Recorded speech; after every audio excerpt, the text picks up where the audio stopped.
especially with Boots' speed, that, okay, yeah, you can Nova me and do some damage, but you're not really going to do that much to me, and I can Shadow Strike your Death Knight a couple times more and do some good damage there.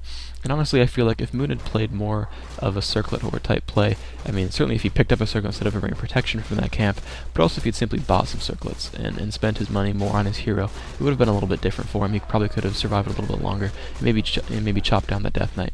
So Moon sees that X-Lord is not creeping that side expansion, so he assumes maybe he's going for the Merchant.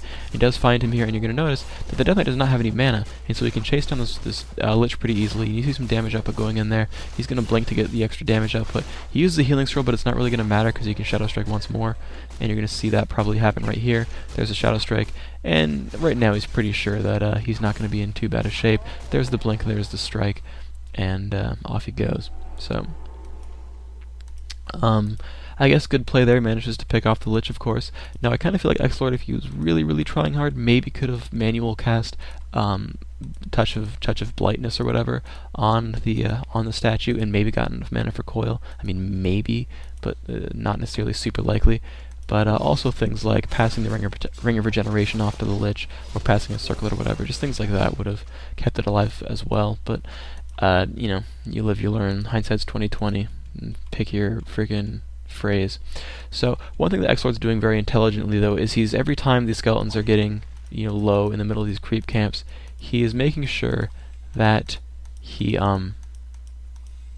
uses them to scout, because he wants to know when his opponent's expanding, and he knows now exactly when Moon's going to start getting gold. The gold mine's halfway up, so in the next 30 seconds he's going to start mining gold from that, and so he knows that he may try to push right here. And X-Lord is level 2 only on the Death Knight, but he's got a statue, he's got a fiend, he's got some ghouls, and he is tier 3, and this Lich does have an orb, and that's really all you need. If you have an orb and a statue, you're basically good to go.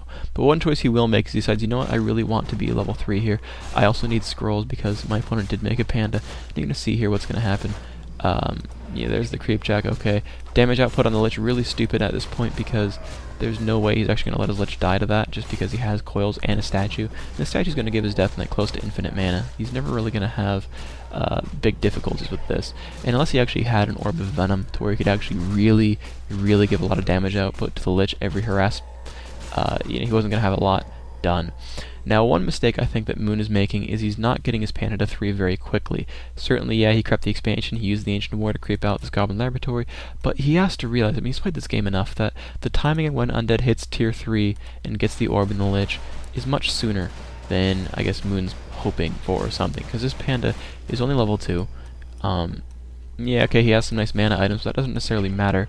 I really feel like Moon is making a mistake in going for the Lich quite so much. Also, I feel like X-Lord should be switching off his Method of Energy to the Death Knight, because it's very clear that he's going for the Lich, constantly going for the Lich non-stop. And with a Warden in there, it's a lot of focus fire. It's a lot of, here's 300 damage to a unit, or 210 to a hero. And why not be able to coil those every time? Why not have so much mana on the Death Knight that you can coil those every time?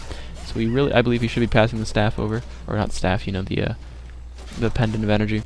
But here's one thing you see right here. Moon is going for the ghouls right away, and this is an important point. It solves really 3 things right here. Number 1, of course, they are the weakest units and they do the most damage, which you can count as 2.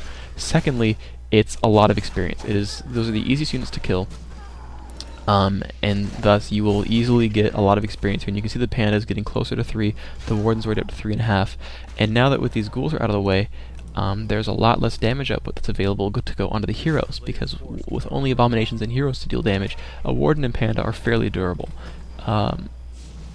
You know, fiends do some damage, but they get their damage reduced by half, and that always makes things difficult.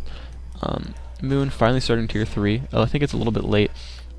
I feel like Moon should be able to do, again, more things with his money, that he should be able to get that Shredder out really quickly and start tier 3 really fast, and get the expansion up, and with that expansion produce all kinds of big army units and whatever. But okay, so here he shows up, and Silence is going to be fun, of course.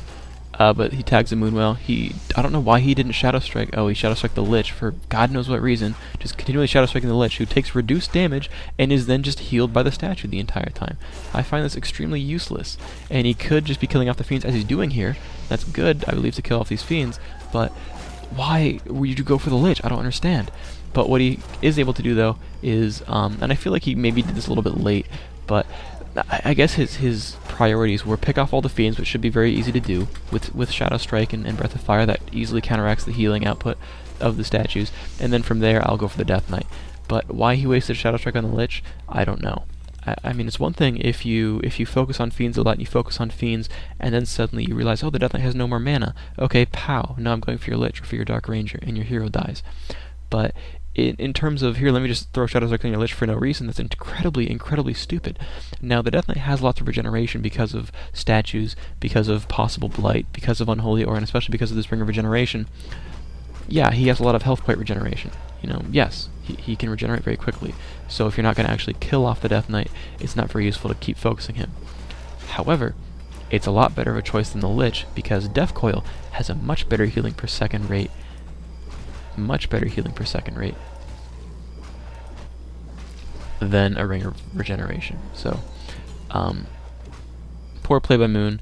Additionally, letting his hero get so low that it was coil novable and killable, I think is a little bit poor play. Again, whoring circlets can help with that a little bit. I don't know if he really just needed that 50 HP to live. Probably not. I don't remember the exact value he had.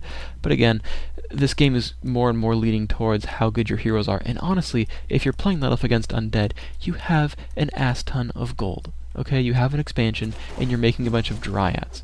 The fact that you know, just pure and simple, being able to macro that many Dryads means you're spending a ton of wood, but you're going to have a lot of gold left over. You're going to. And so being able to grab some circlets, and because honestly, I mean, you're against Undead. Let's see, your units are all magic immune. Gee, I wonder if he's going to coil over my Dryads or coil over my heroes. I wonder, I really do. And honestly, I feel like these players should be selling off their more or less worthless items like Gloves of Haste, which honestly aren't very good because you're not going to be in situations where your hero can sit there and DPS for a while. Almost all the time you watch this Warden, he's running around trying to get positioning on his Warden, Shadow Strike something and run away, maybe hit it once with the Orb of Venom and then run away. So yeah, okay, having single attack damage items like Claws of Attack, like the Orb of Venom especially, is good. Gloves of Haste doesn't serve a lot of purpose. And especially on an agility hero who already has a lot of innate attack speed gains by having high agility, it makes the item even worse. Because it multiplies off of a base value, not off of what you currently have. And so if you have 100 agility, that 15% is very less, or, you know, very less, much less important. There we go, English, David. Much less important. So, Stormbolts, whatever. Moon is creeping, of course. He's getting himself up to 4-4, which is good. I feel like he could choose to make a bit of a playstyle change and retrain to Fan of Knives instead of going for hero focus, because honestly, hey guys, there's 3 heroes in here.